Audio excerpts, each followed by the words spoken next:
Again. Welcome to Improv Breakdown. I am super excited. My guest today has done it all. A longtime member of the well-known troupe Baby Wants Candy, the musical improv troupe. She's performed with the Second City, where she's also a faculty member. I had the privilege of performing with her 3 times with the Comedy Shrine, on a cruise ship for Second City, and in a two-person run where we took second place in a duo competition. We should have gotten first, but we don't have to talk about that. When she's not improvising, she's an equity stage actor with credits from everywhere. The Goodman Theater, Steppenwolf, Chicago Shakespeare, and so many more. And if that wasn't enough, she recently got her master's degree in applied positive psychology. I'm super excited to have my friend Erica Elam. Thanks so much for being on the breakdown. Oh my God, I'm so glad to be here. That is like a really great intro. I feel like feels so good after that intro. That made me Yes! feel great. Great! Then we're off to a good start. I also Erica. thought that we got second place. In my heart, we got first. I Oh, we haven't got felt we've first. done that. They may have voted second, but we know. We know what we did.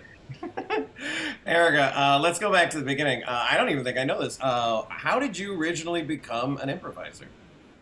Ooh, okay. Well, I always did theater. Um, And my college did not have any kind of improv program, but they did have like a very nerdy commedia dell'arte troupe. And so, Nerdier than improv. Well done. yeah, by far. And so I auditioned and started doing that. And that was, in commedia, you have like a scenario, but no script. You have a character and you're sort of like the general scenario of like, we'll hit these scenes. And I did that and I was like, we'd have kind of little scripted bits that we were like planned bits, but I found that I like really loved like when I was just sort of playing with the audience and I would get a big laugh. I was like, oh my God, this is like the best drug. And so I moved to Chicago and started taking classes. I saw, a show at Second City and got like I auditioned for the conservatory and started doing that and just was like, it was just like I was a drug addict. It was so Yep. fun. I loved it so much. So I was always doing like improv and theater, like juxtapositioning those two like consecutively. No, what? Not, mom brain is a real thing. What's not consecutively? I always Yeah. forget words now. Like they like at the same time. Simultaneously? Yeah, let's say simultaneously. Let's say that. That works. And speaking of that, you are one of the only, I've met so many improvisers, and I've met a lot of scripted theater actors as well, but you're one of the only people that I've ever met who feels like you have a foot firmly in both camps. You don't just occasionally do a scripted show or just occasionally do an improv show. I mean, you are in both communities, kind of entrenched. What have you met other people like that, or did that feel different to you, or just normal because it's your life?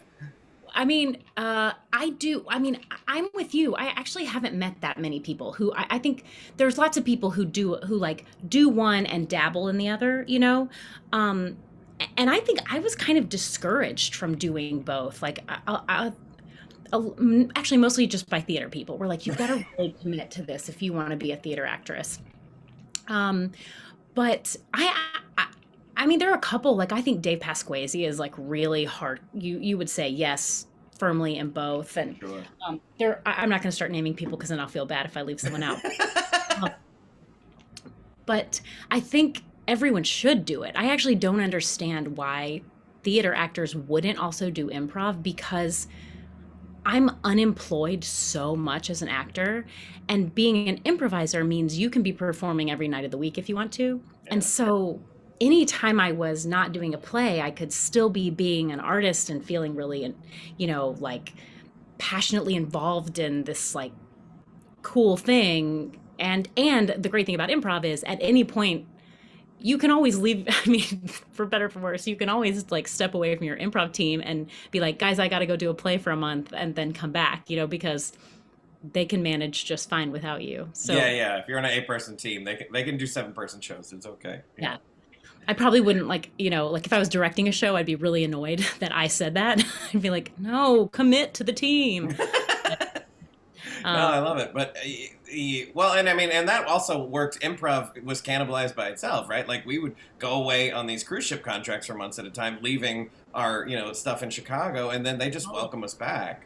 Totally. Yeah, it's like, I mean, for better or for worse, it's a very, well, I was going to say it's a very inclusive thing. And there's lots of ways that improv doesn't is not very successful at being inclusive, and there's lots of issues. But the great thing about there not being a script is you can throw me in the show if I'm there, and you can take me out of the show just fine if I'm not there. And that has been like a real gift to me. Absolutely.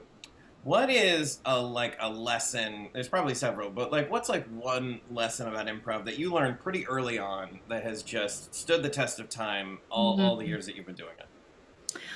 Oh God, so many.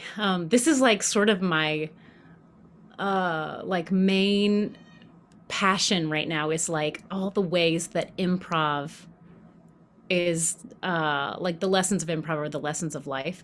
But so I think any choice you make is the right choice as long as you commit to it. That's like a first thing I learned in improv that really transformed my life, especially when I was like in my 20s and felt, I was like a very nerdy student, and I was like, I had graduated and moved to Chicago and was trying to figure out how to make straight A's at life and just failing.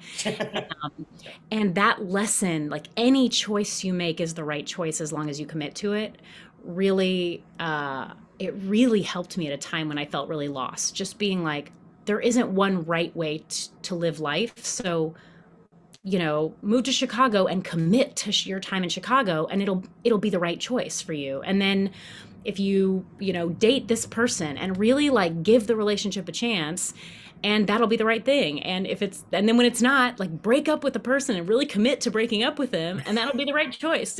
Like it was just like I was able to apply it in so many ways that I found really liberating. The way you describe that feels like a life of basically constant forward momentum. Yeah, I think so. Or like constantly living in the moment. Like Yeah, don't not planning the future, not regretting the past, just make a choice, make a choice, make a choice. I love it. What about the opposite side of that? Is there any lesson that you were taught early on, and as you performed, and as you the more you got into it, that you were like, oh, that doesn't actually serve me, or I don't agree with it, or it doesn't help anymore, something like that. Ooh. Um oh my God, there's probably something way more like meaningful, but I think it got really drilled into me, don't ask questions. Mm. And I really got super self-conscious about that, and in a way that made me just I'll constantly walk out on stage and be like, so what's going on? What's up with you guys? But I don't, I'm like, I think anything you say, you can ask a question and it can be an amazing gift to your scene partner. It's not like asking a question is bad. And Yeah. I'm trying to think, like, I definitely, no, I mean, I'm sure there are some dumb lessons. I know there are dumb things that people talk that I just rejected, but my mind just didn't hold on to them. I was like, that's stupid. I'm not doing that. Yeah, there you go. Yeah, great. Just forget about them. So at one point, you transitioned from being an improv performer to being an improv performer teacher. Was that a goal at some point to teach, or how did that go come out? Yeah, I think now I'm not even sure why I wanted to teach, except that I thought it's what you were supposed to do if when you'd been doing this for a while. Yeah. But I'm so glad that I found teaching, because I think I didn't know how to improvise until I had to teach it, until I had to figure out how to articulate what I believed about improv and articulate what I thought was good and successful and beautiful about improv, and what I thought was, like dysfunctional. Though, like, learning to teach that was the first time I learned it myself. And so I think I kept getting better as an improviser the more I worked with students and learned from them and watched, made discoveries through their eyes. Um, but what drew me to it was just, I think I'm the oldest and the only girl, so I have this like strong urge towards. I'm kind of a Lisa Simpson, and I'm like, I know the. So I think that students like that are like, I could be the teacher. You But forgot then, to sign homework. yeah. But once I actually started teaching, I was like, oh, I don't know what I'm talking about. I I don't, I have to be better. Like I have to learn more. So it was good for me to learn by teaching. Yeah, no, I felt the same way. Like whenever students would hit me with a question that I didn't know how to answer, I'm like, oh, I have to devote time to answering this, or else I should quit. Like, Yeah. Yeah. And it was really, I find it really, I think there are teachers that really want to be gurus and they, there's a lot of ego involved and they want their students to look up to them. And then there are teachers that are like, I don't know, what do you guys think? And I remember, I mean, I think I had teachers like that when I was really young, and I thought, like, you're supposed to know.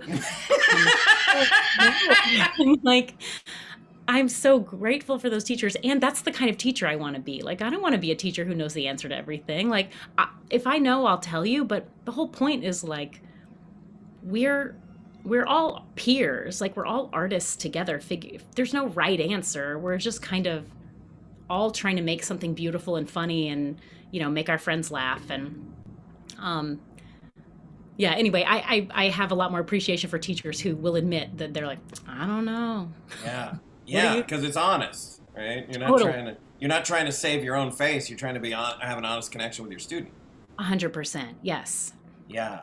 Um, I I've been getting into like I love playing with words as all of us improvisers do, and this idea of being like a guide versus a teacher. Like Hmm. I really like it because to me teaching, like if you teach someone math, you're teaching them this and this. You're teaching them things that we know. Whereas in improv, some things we know, but most of the things it's like I'm guiding you through your own exploration, where you will learn things that I couldn't possibly, that no one could teach you, kind of thing. Yeah, it requires s- it, such a letting go of ego, I think, to be that kind of teacher too, because gosh, I haven't thought about this a lot recently, but like I think I was a pretty shitty teacher when I started because I think I had a lot of students that now have experienced some success that I remember thinking like, I don't, I don't get it. Like I don't, they're not that fun. Like I don't Yeah. think I hope I didn't like shut them down or crush them, but I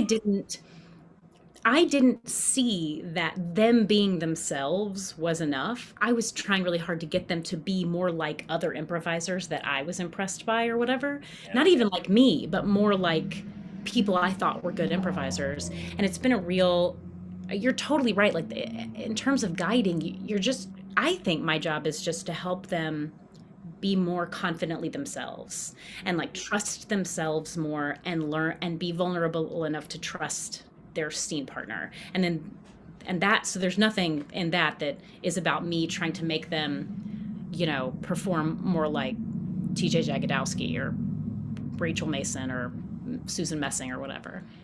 I feel like I was very similar when I first started teaching as well, and I don't blame. I love that we both like recognized that and then moved on from it. But like we were never, at least I tell me if you were, I was never really taught how to be a teacher. People No just way. no, right? Like there was none. There was no leadership training. There was no sensitivity. There was nothing. It was like, oh, you can do improv real well and you're willing. Okay, have a class. Totally. And I shouldn't have been teaching first, like like I didn't know what I was doing. And I definitely was taught by teachers who should not have been teaching and didn't know what they were doing. You know what? After I'd been teaching for a while, Second City did this thing where they had Michael Gilman come in and watch classes and then he'd give you notes. And I was like so stressed and anxious about it. And he took me out for coffee after he observed my class and he said this thing that I will never forget. He said, you don't have to know everything. You just have to teach them how you do what you do. You are a good improviser. We hired you because you're good at what you do. So you don't have to teach them everything. You just have to teach them how you approach it.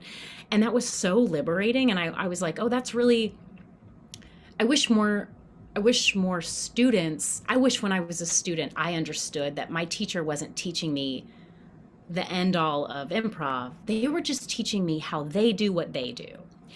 And then the idea is like that's one way you could do it.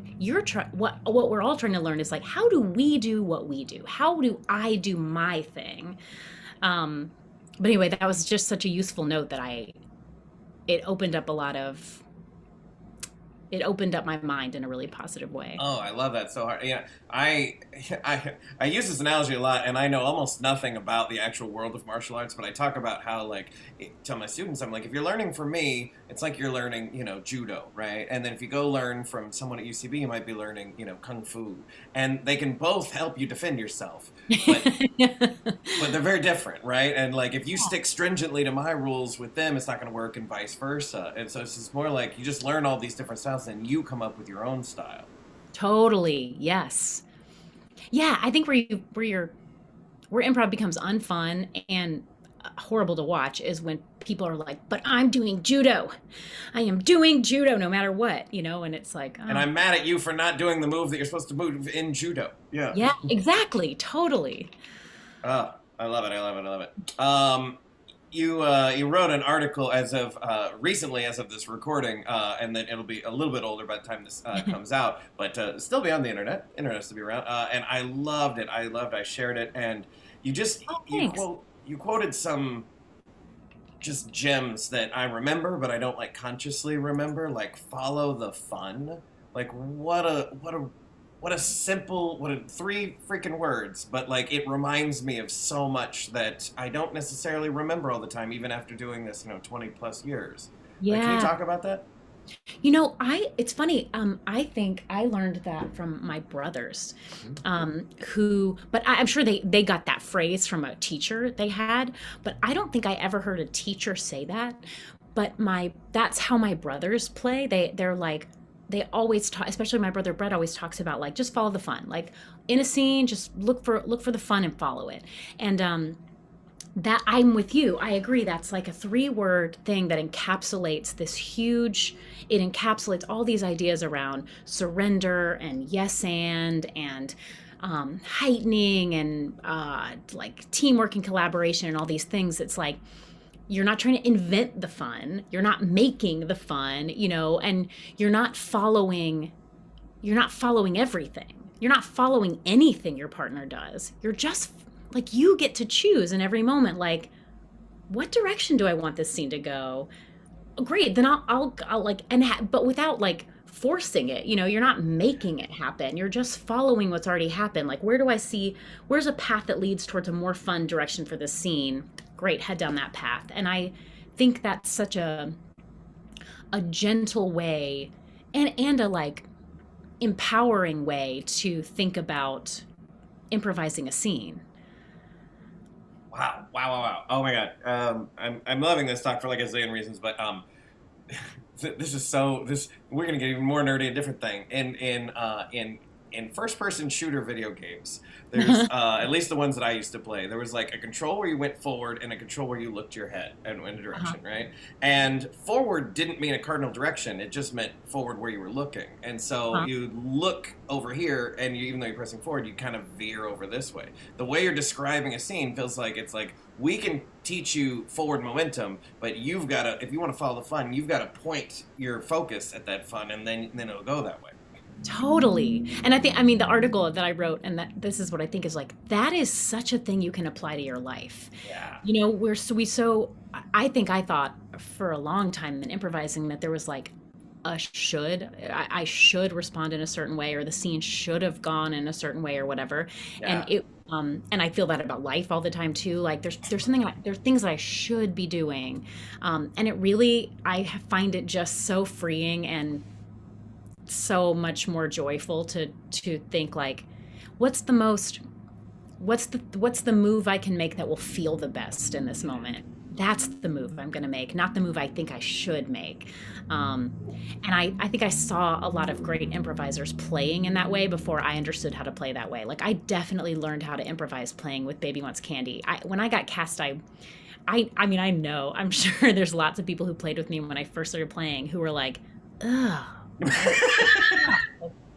why did you get cast? But I'm so lucky. I'm really grateful I did, because I ended up playing alongside like a bunch of people who are extraordinarily gifted at following the fun. And so it kind of forced me to stop trying to control everything and be Lisa Simpson in the scene, and just follow the current wherever it may take me, and enjoy the sights. I love it. Speaking of Baby Wants Candy, some people they're musical improvisers. Some people they're long form. Some people are short form.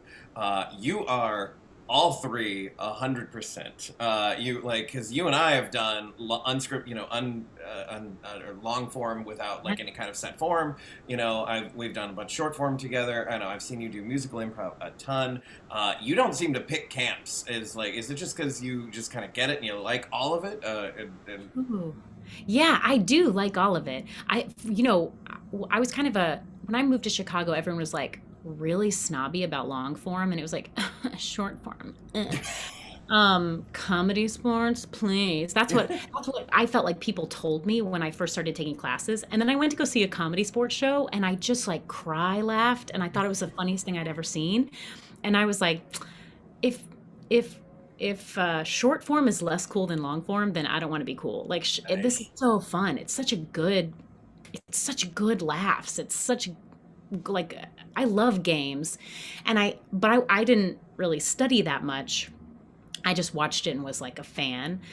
Um, and I think long form really plays to my theater background and my I really enjoy like sustaining a character over time and like living in the moment and I like it being okay to slow down and not have to try to like land a joke or be clever. And I think long form gives me space for that.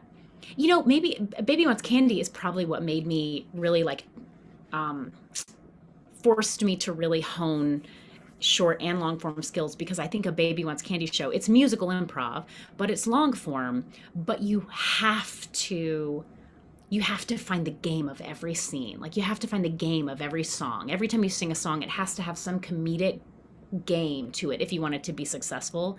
And so I think it forced me to kind of like develop some short form chops within a long form piece. Wow. So yeah, you're constructing a long form narrative that is narrative that's got like goals and wants and heroes and stuff, and then doing short form in the middle and making up songs. Yeah. Yeah. And So choreography every once in a while too. good So lord. So not a big deal. Not a big deal. yeah. And haven't you kind of performed like all over with Baby Wants Candy? Aren't they kind of pretty global? Yeah. It's been, I mean, like that, getting cast in that show really changed my life. Like I've gone to Scotland and Ireland and London with Baby. I've gone to Australia with Baby Wants Candy. Like I've, yeah, I've just gotten to perform in all kinds of cool, we did runs in New York and LA and Chicago and like toured in a little van all over, and so I've had a lot of really cool life experiences that I definitely would not have had if I hadn't started playing on this weird little improv team. And I mean, for a long time, I paid my rent with Baby Wants Candy. Like that was my that was my main source of income. Was like I do musical improv, and um, yeah, it's been I love Baby Wants Candy for that. It really improved my life in a lot of ways. Not many people can say they perform for a living. Less people say they perform improv for a living. I gotta say, there's got to be less than 100 people ever that have said, "Oh, I do musical improv for a living." Yeah, I mean, probably so, because musical improv is such a like, it's still so in its infancy and it's so niche and, um, yeah, maybe so. Oh, muted myself there. So you got your master's degree in, I'm gonna get this right, in positive psychology. Hmm. Yeah. Wow. And I'm guessing based on that article they wrote that you're really kind of using improv. It's not like a separate thing. Like you're really melding the two. Can you talk about like what that looks like? Yeah.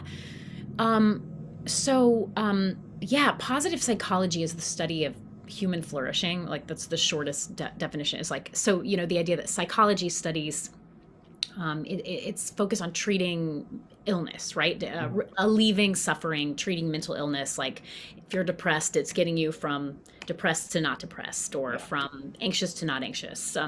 And the idea with positive psychology is that like even if you're not depressed, you're not necessarily happy. You're not if you're not having panic attacks, that doesn't mean you're living a life of well-being and meaning and like and flourishing and Yeah. thriving. And so positive psychology is concerned with the study of like, if well, positive psychology is concerned with the study of the good life. Like, how Yeah. do we live a good life? Nice. And I didn't necessarily intend to combine improv and positive psychology when I went to grad school, although I did think what draws me to the study of positive psychology is all the positive life lessons I've gained from theater and improvisation. Yeah. Um, but so what I found was just the Venn diagram of the two things. There's just like so much overlap between the philosophies of improv and the research and science around positive psychology. And so um, I just was like, oh, well, okay, so my thing that I know how to do is perform and teach improv. I can take, so what I'm trying to do, what I'm working on, and what I hope to continue doing more and more is taking these like research based scientific studies that like these interventions, positive interventions that can improve well-being, that like eliminate, reduce depression, reduce anxiety, build up all these like optimism and resilience and these positive traits that make people's lives better. And I'm mapping them over improv exercises. Like, what are the improv exercises? Because there are so. I mean, I'm sure you could come up with them too if we wanted to sit down and say, like, what are improv exercises that make people that where you can practice confidence? Like, Yeah. what are improv exercises where you practice optimism or gratitude? Right? Like, yes, and is so much about gratitude. Improv is so much about like being grateful in the moment for the scene you're in. Yeah. Yes, and is just liking your scene partner's choices and liking your own choices and enthusiastically getting on board. And so, um, my work is just kind of like, where do these things overlap and how can I make them overlap in a more um, scientific and intentional way? It's like Yeah. improv is often kind of accidentally good for your well being, but if That's a great tagline. improv. Accidentally good for your well-being. Try an improv Um, class. but if you have a shitty teacher, it's also like just as accidentally really destructive. It can be really Yeah. toxic. And so I feel like my work is to be really intentional about like, how do you make improv something that always consistently, purposefully builds people up and makes their lives better Yeah. and doesn't accidentally crush people's dreams and exclude people and, um, make people play prostitutes. Yeah, Because yeah, they yeah, yeah, don't yeah. want to. Yeah. Oh, I love it. Wow, that's really cool. I'm excited to see what more comes out of this because I know it's still pretty brand new, right? That this Yeah, totally. yeah. Oh, It that's was great. like I was all excited to graduate, and then COVID hit, and I was like, I guess I'll do Zoom improv. Yeah. Yeah, I Yeah. get it. It's different. Okay, let's get silly for a second. I happen to know a few of these offhand, but like, what is a character that you play that you've played more than once that still makes you laugh to play? Um, so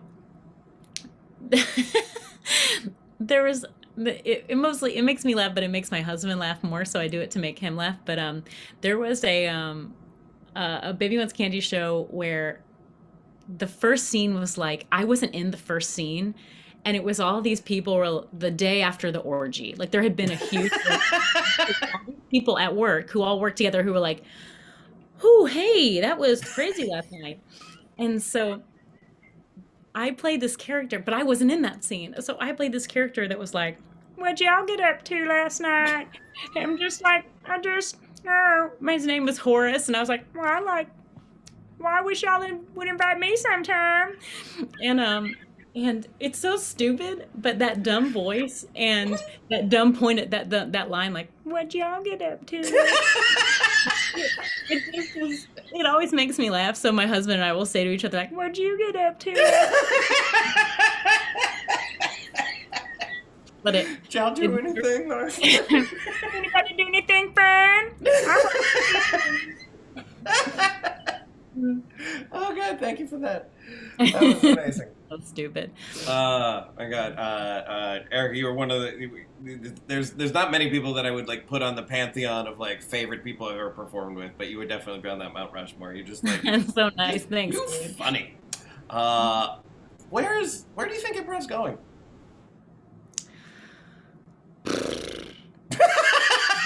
Fair. That's fair. Good answer.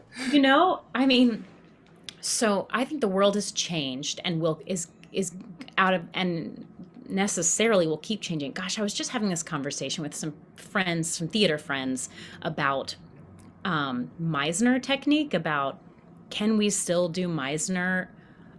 Because so many things. It's an acting technique where I think but I'll say Please, for your please, please. viewers, where it can be very like intense, and it's a lot of like follow your instincts. So like if you want to kiss her. Like if you want to say that, speak your truth. Like what do you see? Say it. Like you're ugly. Fuck you. Like I mean that's like a very like Extreme example, sure. yeah, it's a very shallowly explained example of it, but Yeah.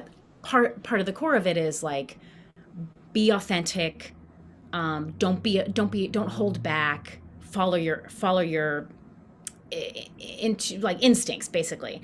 And we were like, you can't just walk up and kiss someone, and like you can't just say shocking things. Like it's going we have to be we have to be aware of like not just our intent but the effect it has on other people, and like that kind of stuff can be damaging.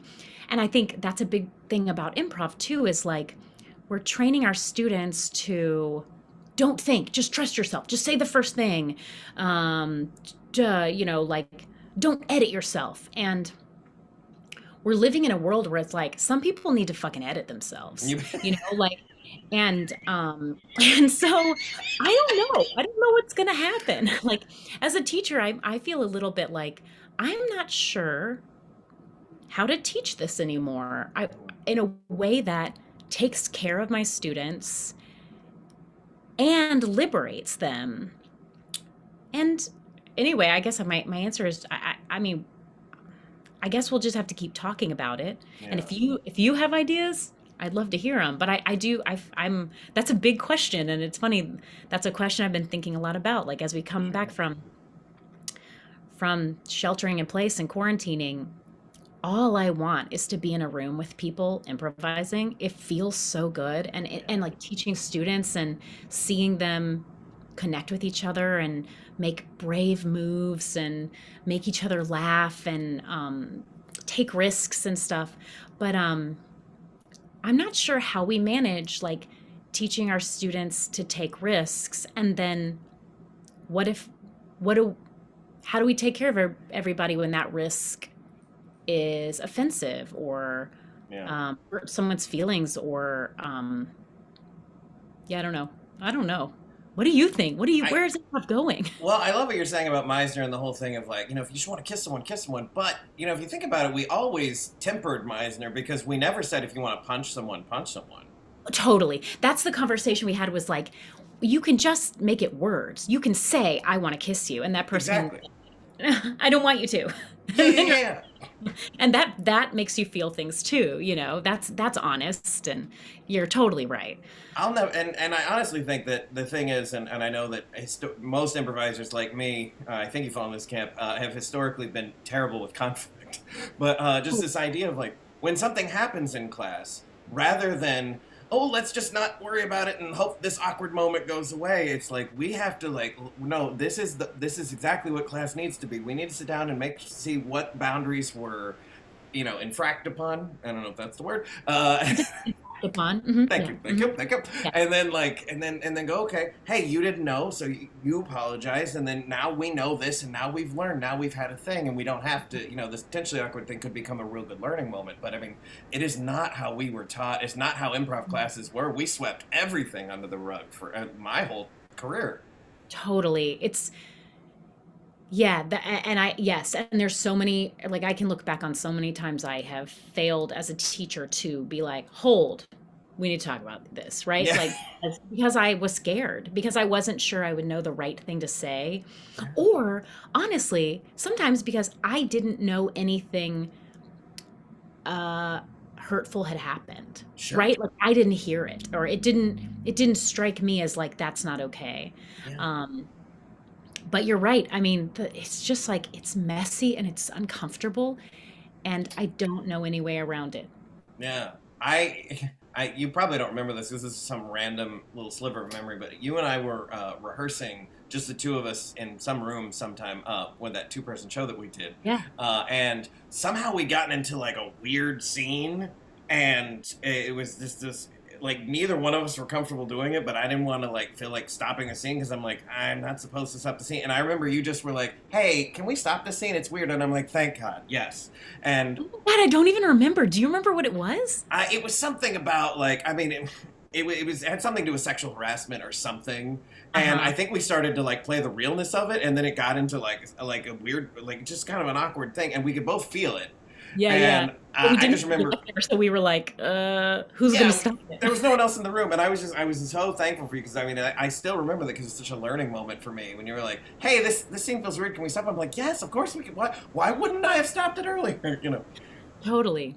I love But it. that's, I mean, that's the thing with, so much of what we're taught is like, I mean, like I started at the beginning, any choice you make is right if you commit to it. So we're in our heads being like, I have to double down on this choice. I have to commit to this thing. And I don't know. That's the thing about improv, right? Like everything is the right choice and everything is potentially the wrong choice and everything can work and everything can fail and it's what's so dangerous about it. And it's what makes it so messy is like you can't there's not a script. You can't say, "Hey, we should cut that line cuz that sexual harassment line is offensive." It's just like, I don't know, in the moment I said it and it Yeah, could have been really funny, but it wasn't. yeah. So, oh well, it's already out there. Swing and a miss. We miss. You know, like we're not batting 1,000. No one is. Erica, where can people get more of you? What are you plugging? Ooh, God, this is the worst. I'm the worst about this. I'm always like, oh, I don't know. Um, you know, Want to find more when of me? Good luck, fuckers. I'm on Facebook and Instagram, I'm not on Twitter. I don't do any of, I don't even have a website. I'm the worst. But let's see. I play with improvised Shakespeare and Baby Wants Candy. I mean, whenever those shows come back, I hope I'll play with them again. Nice. Um, and yeah, I love you it. know, you Yeah. can email me, write me a letter. No, that's a handwritten calligraphy letter. That's how we Yeah, accept them. perfect. We'll also link the article that you wrote, of course, in the show Oh, that's notes. great. Thank you. Erica, thank you so much. Thanks for being on Breakdown. Of course, it was so good to see you, dude.